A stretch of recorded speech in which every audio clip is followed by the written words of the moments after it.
Este tema, que es sumamente interesante, de cómo actuar cuando te solicitan adelantar la muerte.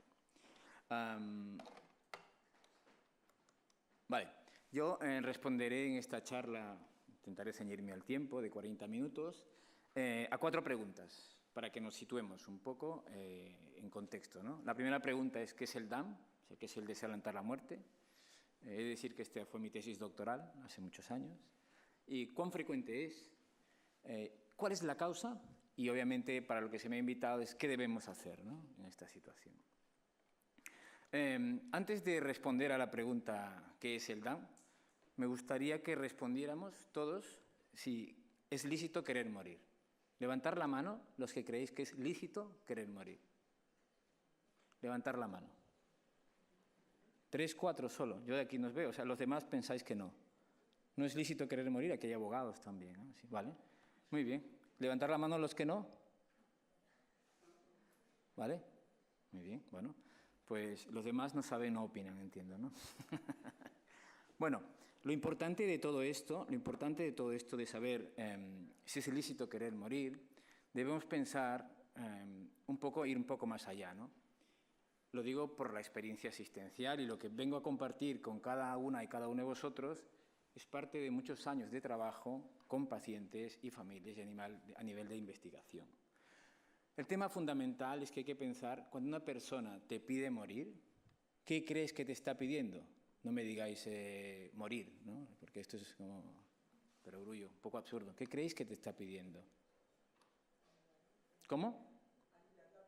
Aliviar la pena y el dolor. ¿Alguien más? No sufrir. Vale, pues muy bien. Bueno, ya nos quedamos con esto que es fundamental, ¿no? Aliviar la pena y el dolor, no sufrir. Obviamente, y ahora vamos a ir desglosando este tema, para intentar aprender estos puntos que son importantes, ¿no? ¿Qué es el DAM? ¿Qué es el deseo de adelantar la muerte? El DAM, como lo dice la definición, esto es un consenso internacional donde varios autores internacionales, entre ellos me incluyo yo, está mi nombre aquí, pues, porque participé en esta definición, ¿no? Gente que está a favor de la eutanasia y otros que no estamos a favor, pero consensuamos un tema que era sumamente importante y se publicó en una revista para los científicos, se llama Impact Factor, un factor impacto importante para poder llegar a muchas personas. Esta es la definición en español, ¿no? Dice, es una reacción al sufrimiento, o sea, esto es una definición oficial, por decirlo así, en el contexto de una condición que amenaza la vida, desde la que el paciente no puede ver ninguna salida que no sea acelerar su muerte. Este deseo puede expresarse de forma espontánea o tras ser preguntado, ojo, tras ser preguntado. Este deseo, dice, bueno, pero debe ser distinguida de la aceptación de la muerte inminente, aquel que es consciente que se va a morir, o de un deseo de morir de forma natural, como mi abuela, 97 años, que siempre decía, y pedirle a Dios que me lleve, y mi tía cortaba el vídeo, ¿no? Y pedirle a Dios que me lleve, y no le dejaban hablar. Bueno, entonces, aunque preferiblemente pronto, ¿no? La segunda parte de esta definición es, el DAM puede surgir, se les adelanta la muerte, como una respuesta a uno o más factores, incluyendo síntomas físicos, presentes o previstos. Previstos porque, ostras, yo no quiero verme como no quiero verme como mi amigo, por la experiencia vivida. Todos los que estamos aquí, al menos por la edad, entiendo que habéis tenido la oportunidad de tener alguna pérdida. Y en esa pérdida habéis tenido vuestra propia experiencia, ya sea oncológica o no oncológica. Y de ese punto de vista pensáis, ostras, yo así me gustaría o no me gustaría. Yo he tenido, por mi experiencia profesional, mucha experiencia y los he visto de todos los colores y todos los matices. Y siempre he dicho, hay algunos concretos contados con los dedos de la mano, diciendo, así me gustaría morir. Como esta señora, como este señor, de verdad, chapó. Pero bueno, pero esa es mi experiencia personal como profesional, ¿no? Por eso, presentes o previstos. Los trastornos psicológicos, por ejemplo, depresión, desesperanza, miedo, etc. El sufrimiento existencial, la pérdida del sentido de la vida, o los aspectos sociales, como ha mencionado también el doctor Jesús Vaquero, la sensación de no ser una carga, ¿no? Esto es fundamental. Esta es la definición consensual. Esto es el deseo de adelantar la muerte. Por lo tanto, en base a esto, sabiendo ya lo que es el deseo de adelantar la muerte, vamos a responder a esta pregunta, ¿no? Primero es, ¿qué es? Y vamos a responder la segunda pregunta. ¿Cuán frecuente es el deseo de adelantar la muerte? Poco, bastante. Realmente, hace un momento, a la introducción se mencionó esta frase de Hipócrates, del juramento hipocrático que todos hacemos, ¿no? No daré veneno a nadie, aunque me lo pida, ni le sugeriré tal posibilidad. Esto es siglo V a.C. O sea, no tiene que ver con el cristianismo, sino con un concepto antropológico desde el punto de vista que todos estamos para cuidar. ¿Vale? O sea, ¿cuán frecuente es?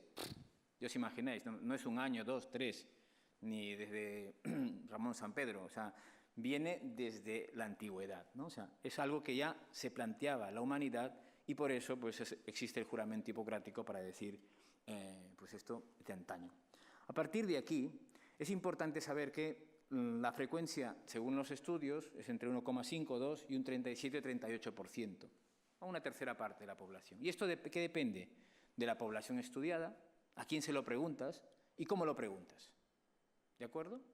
Entonces, importante, tener conciencia de que fundamentalmente la sensación de desear adelantar la muerte depende también de las necesidades por patologías, por las enfermedades que tenemos. Todos los que estamos aquí nos vamos a morir. No sé si lo sabíais, yo supongo que sí, ¿no? Y hay 4 formas de morir. Yo ahora puedo salir, tengo una muerte súbita. Bueno, en principio ya voy pensando en ello, despidiéndome de mi familia constantemente. Como dice mi hija, otra vez se ha muerto papá. Dice, ¿no? Bueno, porque digo, cuando yo me muera, si me muero, siempre son mis frases, ¿no? Y papá se está enterrando constantemente, dice. Y algunos moriremos. ¿Sabéis que a partir de los 33 años empieza el envejecimiento y a partir de los 40 perdemos masa muscular? No son malas noticias, pero bueno, yo estoy dentro de ello. A partir de aquí, depende del estilo de vida que tengamos, pues cada vez iremos a menos. El fumador, no esperéis que llegue con unos pulmones al 100%, obviamente, ¿no? Y así, dependiendo de cómo vivamos, pues vamos envejeciendo con nuestras propias patologías. Algunos nos dará cáncer, ¿no? Y pues otros llegaremos a viejitos y moriremos igualmente. El tema es que estas, aparte de la muerte súbita, estas 3 formas de morir, nos van a llevar a un envejecimiento muy concreto y a diferentes patologías y diferentes necesidades. Yo tengo amigos también bastante religiosos que un día en una reunión dicen hay que rezar por los que tienen cáncer. Yo digo, y por los que no tienen cáncer también, que se mueren. No solo se mueren los que tienen cáncer. Y a veces se mueren y son los grandes olvidados, porque nadie se acuerda de ellos, ¿no? Piensan que va a vivir constantemente hasta los 100, ¿no? Y no se vive hasta los 120. Entonces, estas necesidades, estas patologías tendrán sus propias necesidades. No se muere igual un paciente con EPOC, no se muere igual un paciente con ELA, una enfermedad degenerativa, no se muere igual un paciente con cáncer, no se muere igual un paciente con insuficiencia cardíaca, un paciente con insuficiencia renal, un paciente con insuficiencia hepática, ¿no? Un paciente con demencia. ¿Cuántas de las personas que le diagnostican demencia ha pensado que al perder su autonomía quisiera acabar de ese momento? ¿No? Esto es natural, o sea, es parte de un proceso. Entonces, cuando vamos a un poco más allá, nos preguntamos cuál es la causa del deseo de adelantar la muerte, ¿no? ¿Por qué la gente llega a esto? ¿Por qué llegamos a este punto? Porque algunos de los que estamos aquí hemos padecido alguna enfermedad o no, pero es importante saber cuál es la causa. En base a esto, cuando vamos... ¿Esto pasa o no pasa? ¿Vale? La causa puede ser multifactorial, ¿no? Esto es un estudio que hicimos cuando yo comencé a hacer la tesis doctoral sobre, básicamente, la pérdida de uno mismo, del sentido, ¿no? Un sufrimiento psico, físico, espiritual y, además, un deseo de adelantar la muerte, pero, básicamente, teniendo esto como un as bajo la manga, ¿vale? O sea, realmente lo que está haciendo una persona cuando te pide acabar con su vida, ya lo habéis dicho vosotros, es ayúdame a aliviar este sufrimiento. ¿Cuántos de nosotros, como incluso el doctor Jesús Vaquero, hemos tenido esa experiencia en la que los pacientes te dicen, oye, cuando pase todo me vuelve a despertar, hablando de la sedación, ¿no? O me gustaría que volviera a pasar el tren y me dejara en mi pueblo otra vez, ¿no? Porque al vivir así no es digno para mí. Entonces, importante tener estas ideas conceptuales, básicamente, de cuáles son las causas. Realmente, vamos a centrar nuestra mirada en esta gráfica. Esta gráfica es importante que la tengamos presente. ¿Por qué? Porque el deseo de morir pasa por estas 4 fases, ¿vale? Desde un deseo genérico de morir, y esto siempre le digo porque, bueno, estas clases las doy yo en la universidad, ¿no? Que es una asignatura obligatoria, los cuidados paliativos en la Universidad Internacional de Cataluña, y esta parte de la eutanasia lo damos en tercero en medicina. parte de un deseo genérico de morir. Esto es, y a los chavales les explico así, es como cuando tienes una novia, un novio y quieres cortar y no sabes cómo. Vas pensando. El comportamiento va así. Luego, deseo esporádico, te levantas y dices, esta chica, este chico no me conviene. Un pensamiento esporádico. Luego pasa un pensamiento que te despiertas. Luego pasa de un pensamiento mantenido en el tiempo. Este chico, esta chica, no, tengo que cortar definitivamente. Luego ya se lo cuentas a tu amiga o a tu amigo, ¿no? Le dices, oye, voy a cortar. Y luego pasarás a la siguiente fase y cortas. El tema es que las personas que desean adelantar su muerte pasan por estas 4 fases. Y además es importante saber que es progresivo en el tiempo. Ya lo veo aquí, ¿no? Se ve, progresivo en el tiempo y fluctuante. Pues la decisión nunca está clara, pero vas pasando por este momento. ¿Pero de qué depende esto? Depende de la familia y el entorno social que te acompaña. Y en esa familia o entorno social hablamos del equipo sanitario y situación social. Hace un momento el doctor Vaquero nos enseñaba la realidad de los cuidados paliativos, ¿no? Y es verdad que es muy triste. Incluso la realidad que tenemos para poder abordar todos estos temas. El otro día yo fui a pasar visita un fin de semana a un centro donde me encontré un hombre con un dolor insoportable, con unos medicamentos que no controlaban su dolor. Y pensé, dije, ¿quién le habrá puesto esto, ¿no? O sea, obviamente no sería un paliativista formado, porque ajustamos y al día siguiente estaba estupendo. Este hombre, si no se hubiera podido controlar su dolor, hubiera pensado, digo, bueno, vivir así no tiene sentido, ¿no? Entonces, a partir de ahí es importante saber que hay un equipo sanitario y una situación social concreta. Pero vamos a seguir centrándonos en esta gráfica para pensar. Nosotros nos vamos a encontrar con estos pacientes en estos momentos, cuando hay un deseo esporádico mantenido en el tiempo, cuando hay una manifestación explícita de querer adelantar la muerte, todos, los que estamos aquí, no solo los profesionales sanitarios, o una petición de suicidio asistido, de eutanasia o el hecho de quitarse la vida. No lo vamos a encontrar cuando hay un deseo genérico, porque recién está procesando, ¿no? Como aquel que quiere cortar, con la novia, con el novio, ¿no? Pero lo vamos a encontrar en estos 3 momentos. Y es importante saber, como hace un momento comentamos, qué ha pasado para pasar del punto A al punto D. Desde aquí, del deseo genérico, hasta la petición. ¿Qué hemos hecho nosotros como sociedad? ¿No? Esto es fundamental. Cuando tenía un deseo esporádico lo hemos preguntado, hemos indagado un poco más. Hace un momento preguntábamos, ¿qué podemos hacer? Luego yo daré mi visión un poco respecto a esa pregunta, ¿no? Le hemos podido abordar cuando había una manifestación explícita de querer adelantar la muerte, nos hemos espantado porque nos han dicho, es que yo me quiero quitar la vida o no quiero vivir así no es digno. Y yo, pues mira, esto aquí yo no puedo tratarlo, ¿no? Luego hablarán de la objeción de conciencia, ¿no? Pero la objeción de conciencia, supongo que también tocarán estos detalles, tiene muchos puntos que ver también con el hecho de acompañar, al menos lo que nos toca a los paliativistas. O nos vamos a encontrar con aquel que te ya manifiesta explícitamente, ayúdame a acabar con mi vida. Y tú le dices, no, es que yo estoy en contra de la eutanasia y no te puedo ayudar, ¿no? Entonces, esto es clave, luego lo desglosaremos más. Por lo tanto, hay esta publicación reciente dentro de la Cátedra Wicker de la Universidad Internacional de Cataluña, pues hace una definición entre un deseo esporádico, un wish to die, un desire to die, ¿no? O sea, realmente cuando el paciente lo piensa de manera esporádica hasta que va concretando en el tiempo y que pueden fluctuar, ¿no? Como decía, en esta situación, ¿no? A partir de aquí tenemos que pensar que hay diferentes personas con diferentes necesidades, ¿vale? Ya os he dicho, no es igual el paciente fumador que va entrando y saliendo del hospital, no es lo mismo un paciente con esclerosis que se va consumiendo. O sea, el paciente con esclerosis, o sea, su dolor no va a ser la pérdida del cerebro, que, bueno, en un 35%, sino la pérdida de su autonomía funcional. Todos nosotros habremos entrado, salimos, caminamos. ¿Os imagináis cuánto puede sufrir esta persona para desear acabar con su vida? El cáncer, ¿no? Cuando era estudiante recuerdo la primera situación, estudiante de medicina, el primer impacto fue, estaba haciendo prácticas en el hospital, en la 5ª planta, en la unidad de oncología, a un paciente le diagnosticado cáncer y se ha tirado por la ventana. Claro, ese ni siquiera pasó por ningún proceso. ¡Pah! Rápidamente se tiró. Entonces se suicidó, ¿no? Entonces, ¿cuántas personas sufren con esta situación? ¿Es comprensible? ¿Qué le vas a decir si te dice que quiere acabar con su vida? ¿Es lícito querer acabar? El paciente que le diagnostican demencia, ¿no? Aquel que es muy controlador, que dice voy a perder esto de aquí, todo lo que puedo controlar, voy a sufrir muchísimo. ¿Habéis visto los abuelitos o las personas mayores con demencia avanzada que han sido súper tranquilos, no se han preocupado por controlar nada y son esos abuelitos que van, personas mayores tranquilas, felices, contentas por la vida, les llevas para aquí, les llevas para allá y están la mar de bien, ¿no? Y hay otros que para ellos puede ser mucho sufrimiento. Probablemente uno no te lo pida y el otro sí te lo pida, ¿vale? Un paciente con insuficiencia cardíaca, ¿no?, que entra y sale, que no ve que cada vez esto va a menos y el malestar emocional es fundamental. O aquel paciente que tiene insuficiencia renal y le estás llevando a la diálisis constantemente, ¿no? Llegará un momento en que está cansado y todos por paternalismo, que siga viviendo, venga, va, y el tío está cansado, ¿no? Incluso cuando hablamos de insuficiencia cardíaca, los pacientes llevan un desfibrilador para que no les dé un paro cardíaco, ¿vale? Porque así se muere un paciente, ¿no? Se complica, pero sin embargo, cuando ya la insuficiencia cardíaca es muy avanzada, lo que genera ese desfibrilador es angustia y miedo cada vez. Te estás chispando.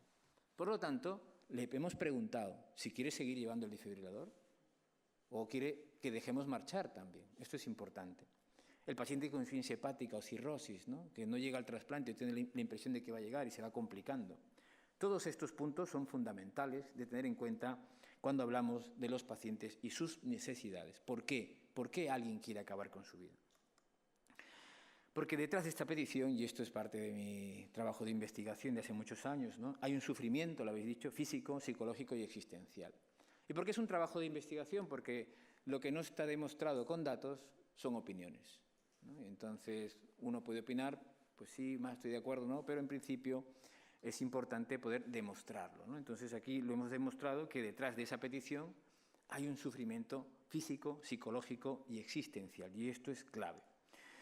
Pero claro, ahora vamos a la cuarta pregunta, que para eso hemos venido aquí, ¿no?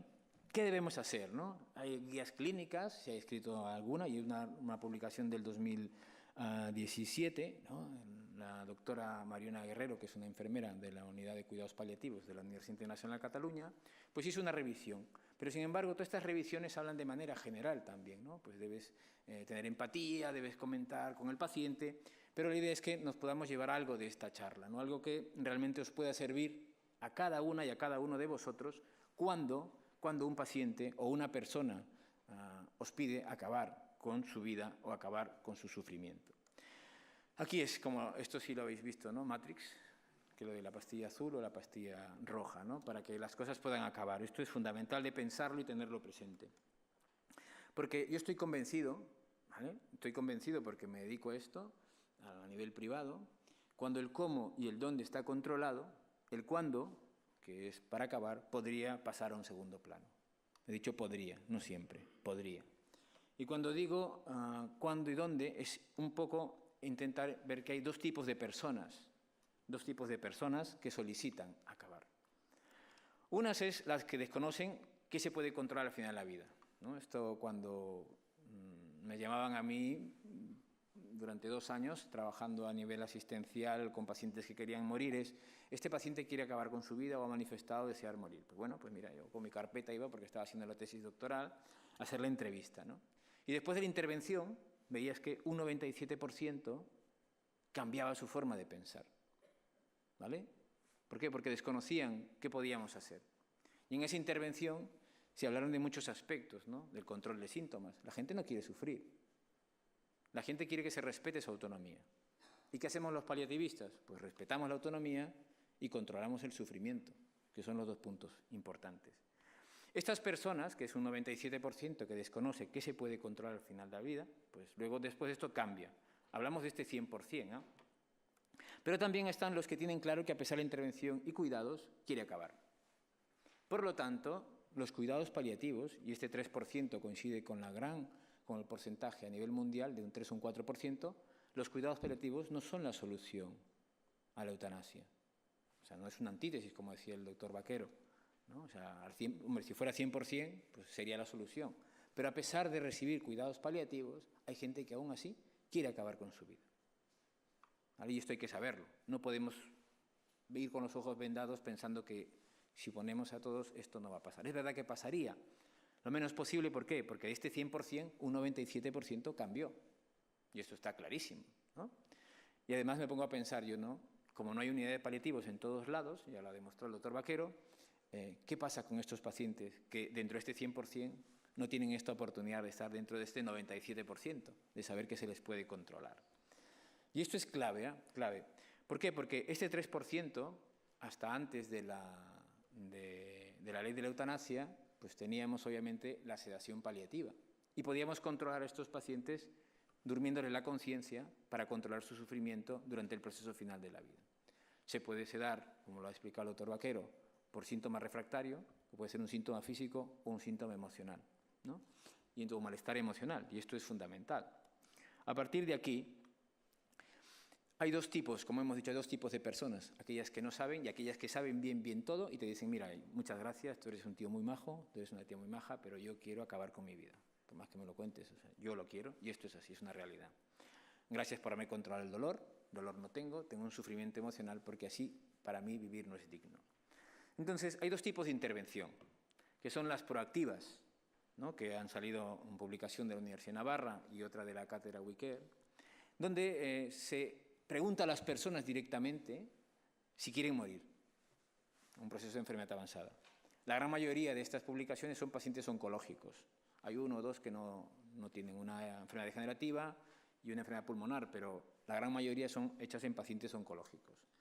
Y aquí se observa que, una vez preguntando, hay un 18% o un 23%. Tampoco es muy alto, pero tampoco es despreciable. Esta es la forma de abordarlo. Y ahora os explicaré cómo tenemos que hacerlo. ¿Por qué? Porque estas personas, básicamente, estos profesionales, cuando abordas esta situación, te los encuentras aquí. Si tú tienes un paciente y eres capaz, acompañas a un familiar que tiene enfermedad degenerativa, nos vamos a morir todos, y que tiene, obviamente, un proceso de envejecimiento, pues ya sea pulmonar, cardíaco, una demencia frágil inicial, ¿no? Una insuficiencia hepática, la que sea. Si tú le preguntas algo concreto, probablemente te pueda decir que lo ha pensado. Estamos hablando de un 18 a un 23%. Lo vamos a encontrar aquí también, en un deseo esporádico mantenido en el tiempo. O a veces lo podemos encontrar cuando ya empiezan a manifestar. Eso es cuando hacemos proactivamente la intervención. Pero para hacer proactivamente tenemos que saber cómo actuar.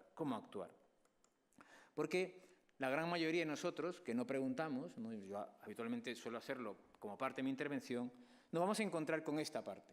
Es la segunda forma, y es lo que vamos a aprender ahora. Un deseo de morir de forma espontánea, ¿no? O sea, yo te digo, oye, o sea, yo ahora me pongo al lado de cada uno de vosotros y te digo, oye, yo aquí así no quiero vivir. ¿Qué me dices? ¿Cómo me respondes? ¿Miras para el otro lado? Si eres médico, enfermera, ¿miras al suelo? No, me tendrías que dar una respuesta. Y esa es la idea fundamental.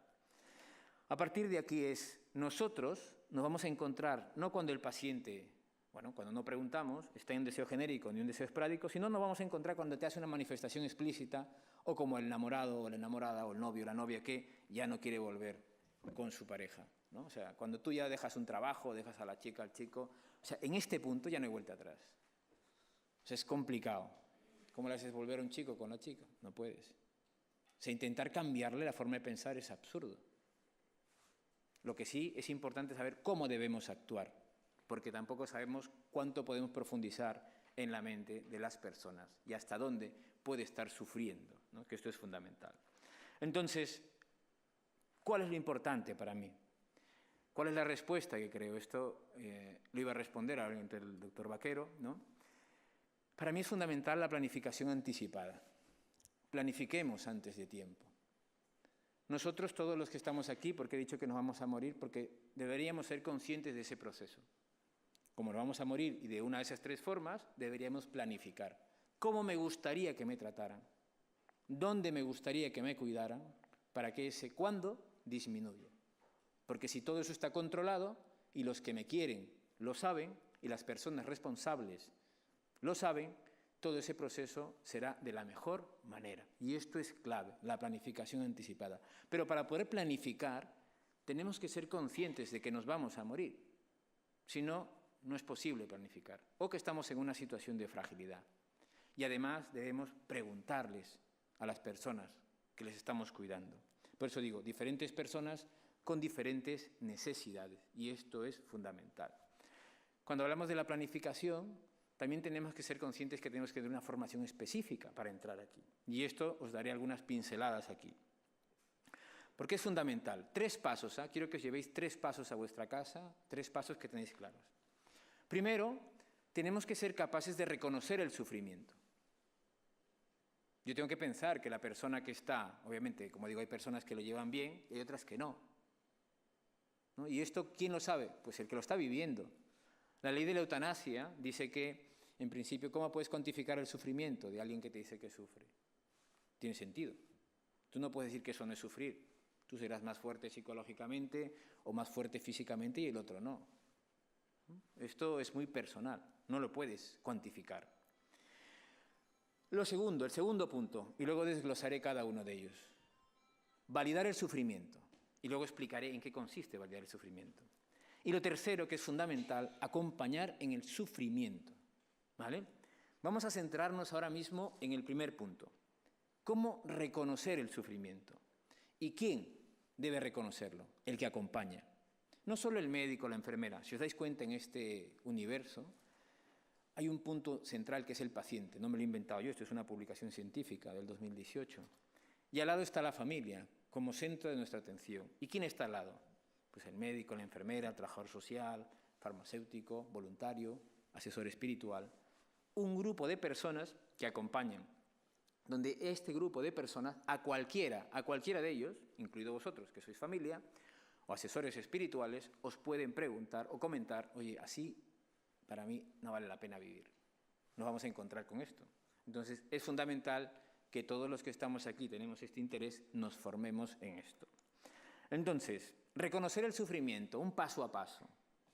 Cuando vemos una mala respuesta, cuando hay un cambio de humor, cuando hay un enfado o un aislamiento, ¿no? Nadie se levanta con mala leche por la mañana, salvo que algo le haya pasado. O sea, no es natural. Tampoco es natural desear morir rápidamente, por eso hemos dicho que hay varias fases. Por lo tanto, para reconocer el sufrimiento hay que estar con las antenas bien puestas y con los radares bien puestos para poder ir a ver más allá de tus propias necesidades. Si tú eres capaz de soportarlo, no quiere decir que él sea capaz de soportarlo. ¿Vale? Esto es clave. Dices, bueno, es que yo con esto lo haría de otra manera. No, tienes que ir más allá. Y cuando ves esa situación es importante preguntar, pedir permiso siempre para entrar en la intimidad del paciente. Me preguntaba yo si hay algo que quisieras que comentemos en esta situación. ¿Vale? Me preguntaba yo, ¿no? Oye, vamos a hablar, ¿no? Pues si no quiero hablar contigo, pues ya, zasca. Hay que saber cómo preguntar, hay que saber cómo entrar, hay que saber usar esos gatillos mentales que ayudan al comportamiento y generar ese vínculo con el paciente o la persona que acompañamos. Oye, yo quiero ayudarte. ¿Cómo vas a negar algo así? Pero tampoco puedes venderlo de esa manera. Simplemente decir, estoy para ayudar. Me preguntaba yo si hay algo que quisieras que comentemos en esta situación, ¿no? Porque no le ves bien. Siguiente. Me preguntaba yo qué puede estar pasando por tu cabeza en estos momentos. Y le permites hablar. Obviamente, si la persona que acompañas tiene una personalidad, pues es un dominante, un influyente, te contestará toda la información que necesitas. Y hay otros que no te dirán nada. ¿Cómo le sacas esta información? Pues hay que hacer preguntas concretas, ¿no? Porque si tú lo has vivido o tienes una experiencia como profesional sanitario, alguien que acompaña, le dirás, oye, es que muchas personas con esta situación, con este cáncer o con esta insuficiencia cardíaca o con esta insuficiencia hepática, a veces se plantean no querer seguir viviendo. Y entonces, viendo al tuit, que también lo vi yo me planteaba esto, ¿no? Digo, yo creo que la trabajadora social le quiso preguntar algo así, ¿no? Si alguna vez, ¿no?, usted está en una situación, ¿no?, probablemente se puede haber planteado no querer seguir viviendo, pero claro, la falta de formación le hace preguntar directamente por la eutanasia, ¿no?, que es un paso diferente al deseo de seguir viviendo, o no querer seguir viviendo. Esto es fundamental, ¿eh? O sea, ir un poco más allá, ¿no? ¿Qué puede estar pasando por tu cabeza? Y a partir de ahí, el que tiene una personalidad concreta te dirá todo lo que piensa, y aquel que no, pues tú haces sacar la información, porque tu objetivo es ayudar. Mira, estoy aquí para ayudarte y para acompañarte. Ha cambiado, algo debe estar pensando. Estamos hablando en el momento 1 o en el momento 2. Esto es fundamental, ¿de acuerdo? Hay que ponernos en situación. Y luego, ¿qué quiere decir validar? Validar, ¿vale? Esto me lo han preguntado muchas veces porque a mí me gusta repetirlo constantemente. Es ser consciente de lo que le está pasando puede ser lícito para él. No soy yo quien para juzgar que lo que está pensando es malo. es lícito para él. Dices, es comprensible que pienses así. Me decía una paciente, yo no entiendo por qué una con insuficiencia cardíaca de 80 años, yo pensé que por tener mucho dinero pues la gente iba a tener todo, pero en principio, claro, hacen no ya para aquí, no ya para allá, y claro, no hacen lo que yo digo, ¿no? Una señora dominante, controladora, y sufría el no poder hacer esto, ¿no? Y yo quiero morir, ya no quiero vivir así. Y la psicóloga viene y lo único que intenta es hacer cambiarme mi forma de pensar. Hombre, yo con esta señora, pues es comprensible que piense así, porque yo no sé si en esa situación también pudiera pensar lo mismo. ¿Quién de vosotros lo sabe? Ninguno de vosotros habéis estado con 80 años con una insuficiencia cardíaca como la tenía ella. No sabemos si vais a pensar así, ¿vale? Por eso es comprensible que piense así. Y a partir de ahí, pues mira, pues esta mujer empezamos a conectar. Es comprensible que pase esto por su cabeza, o por tu cabeza si es tu familiar o tu amigo. Es comprensible, lógico. Tú lo que no quieres es estar así. Ninguno de vosotros, salvo bueno, que alguna pues ya tenga una espiritualidad muy elevada, y diga, pues mira, el día que me pase lo voy a vivir a full, va, que venga así y luego viene el cielo. Bueno, esto es muy personal, pero de momento no lo sabemos porque no lo habéis pasado. Yo he visto morir mucha gente, ¿eh? O sea, religiosos, no religiosos, y chapó, la gran mayoría, ¿no? Pero no lo sabes hasta que te llega. A partir de ahí no podemos decirle es normal, porque no es normal. Hay que saber utilizar las palabras adecuadas para conectar y para que no nos suelten el moco. No decimos, es normal que pienses así. No, ¿cómo va a ser normal? Te puede decir alguien. No, es comprensible que en esa situación pienses de esta manera. ¿De acuerdo? Imagino que es una situación compleja. Esa persona se debe sentir escuchada. Porque tú le dices, ya sé que es una situación compleja. No la sabes porque tú no lo estás pasando. Tú no tienes el cáncer, tú no tienes esta enfermedad, tú no estás pasando por esta depresión. No puedes decirme que lo sabes. Imaginas, por tu experiencia como pues, asesor espiritual, como profesional sanitario, como enfermera, que acompaña. O te puedes imaginar, bueno, por todo lo que has vivido o te has formado. En mi caso concreto, digo, imagino que no es una situación compleja por mi experiencia como profesional sanitario, como médico, ¿no? En una situación como esta. Ahora que acá hay varios sacerdotes, ¿no? Claro, a mí cuando me dan consejos, yo digo, pues claro, han escuchado tantos matrimonios que cuando me dan consejo digo, pues mira, muy bien, pues claro, por tantas experiencias, la mía es una, él ha vivido muchas. No ha vivido un matrimonio, como yo tampoco he vivido la muerte, pero puedo imaginar que es una situación compleja la que está viviendo, porque los he visto de todos los colores y de todos los matices, ¿no? Pues lo mismo. No el hecho de vivirlo no me da la experiencia ni la autoridad para poder comprender y imaginar la situación. Pero eso se ha de notar, se ha de notar. Tú no puedes decir, ¿no? Eso, bueno, yo tengo una objeción y a partir de aquí no te voy a tal. No, es comprensible que pienses así, es comprensible que pase esto por tu cabeza. Imagino que es una situación compleja. Y cuando hablamos esto de validar, validar significa, antes de pasar al tercer punto, que la otra persona se sienta escuchada, utilizando palabras concretas para poder conectar con ella. Cuando hablamos de acompañar, el tercer punto, ¿no? Hemos dicho detectar. Preguntamos para eso, validamos y el tercer paso es acompañar. Quiero que sepas, y aquí probablemente podamos tener alguna, no sé, discrepancia, espero que no, quiero que sepas que estoy para acompañarte durante todo este camino. Esto incluso me lo han preguntado mucho mis alumnos, ¿no? De la Facultad de Medicina. Dice, ¿qué pasa si yo soy un objetor público, ¿no? Porque tengo un canal de YouTube y lo voy hablando de la eutanasia y tal, y bueno, pues ahí se nota, ¿no? que estoy en contra. Pero claro, a mí me toca acompañar en el sufrimiento.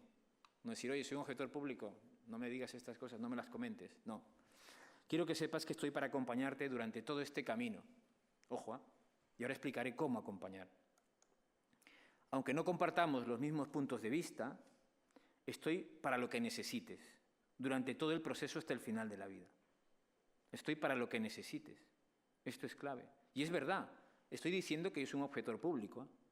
Pero estoy para lo que necesite este paciente, porque es parte de mi estrategia de intervención, ¿vale? Parte de mi estrategia de intervención. Obviamente, yo estoy entrando, por eso digo, es fundamental formarse para acompañar. Aquí no me estoy escaqueando ni me estoy yendo, ni estoy acompañándole a la eutanasia. Es parte de mi estrategia de intervención. Y sucede que esa ha sido parte de mi estrategia de intervención para ese 97%, que no os estoy contando lo que no ha funcionado, sino lo que funciona, ¿no? Aunque no comportamos los mismos puntos de vista, Estoy para lo que necesites durante todo el proceso final de la vida. Aunque yo no pueda quitarte la vida, como quieres, estoy para acompañarte hasta el final. ¿Vale? Esto es clave. Yo ya se lo estoy diciendo. Aquí le estoy diciendo que soy un objetor, pero que estoy para acompañarle. ¿De acuerdo? A partir de ahí, con estos puntos, el paciente empieza a trabajar otros puntos. ¿Por qué? Porque aquí decimos, ahora que ya sabemos lo que piensas, ya es consciente que tiene enfermedad avanzada, ya es consciente que se va a morir, ¿no? Independientemente, me preguntaba yo si podríamos hacer algo juntos, ¿no? Esto de aquí donde parte de mi intervención era hablar del sentido de la vida. Pero para eso tengo que haber validado. Si yo rechazo inicialmente la petición diciendo que no es lícito o que no se puede pensar de esta manera, pues el paciente lo nota. Pero si el paciente o la persona que acompaño ve que le digo, pues hombre, es comprensible que en esta situación usted piense de esta manera. A partir de ahí me toca a mí. Ahora que ya sabemos lo que piensas, además sabe que se va a morir, independientemente del final, me preguntaba yo si podríamos hacer algo juntos para tener un recuerdo de los que te queremos, eso en el caso de un familiar, ¿no? O conocerle un poco más en esta situación. Y es ahí donde empezaba a hablar de ciertos aspectos que implicaban acompañarle o que le daban sentido a su vida. Por eso ese 97% cambió. Y es ahí donde hablamos del legado.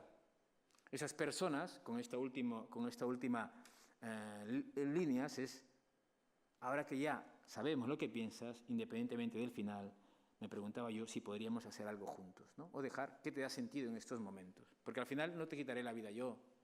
Ahora que la eutanasia está en boga, la gente decidirá. Pero me toca a mí acompañarle hasta el final.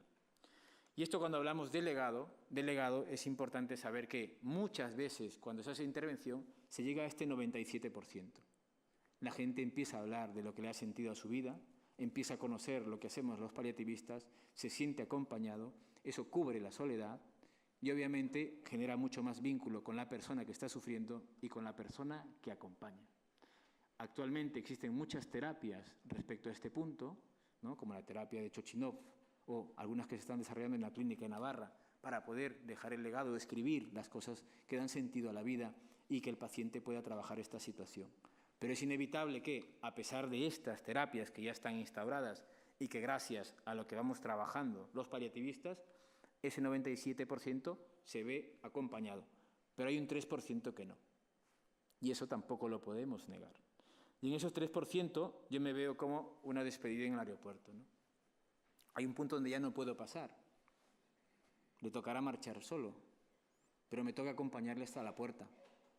¿Por qué? Porque estoy para aliviar sufrimiento y no sé cuándo, en qué momento del camino él puede cambiar.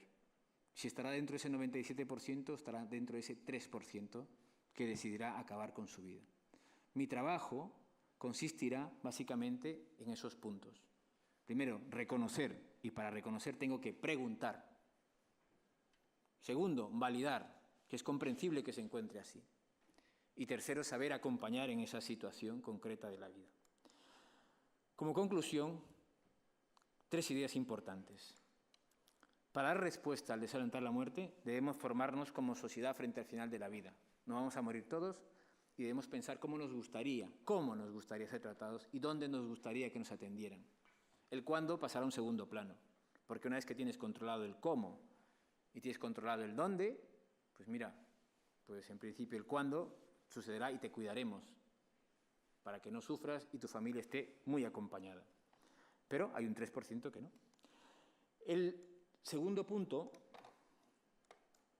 para dar respuesta al desalentar la muerte, debemos trabajar las diferentes necesidades del paciente, no nuestras propias necesidades, sino ir más allá y ver un poco más de lo que puede estar sufriendo o qué podría sufrir. Porque muchas veces, cuando las personas empiezan con enfermedades avanzadas, no digo exactamente final de vida, se plantean muchas posibilidades que no saben qué va a suceder, pero nosotros sabemos cómo van a morir. Nosotros sabemos cómo van a pasar y tenemos que prever esa situación. Y como tercer punto, obviamente, es que para dar respuesta al DAM, al desalentar la muerte, debemos saber reconocer, validar y acompañar. Al final, las personas que acompañamos a otras personas, como es en mi caso y creo que la de la gran mayoría de vosotros, en situación de fragilidad física y emocional, por situación de enfermedad avanzada, no estamos para juzgar, o sea, hasta el dintel del aeropuerto, y estamos para acompañar. Muchas gracias. 40.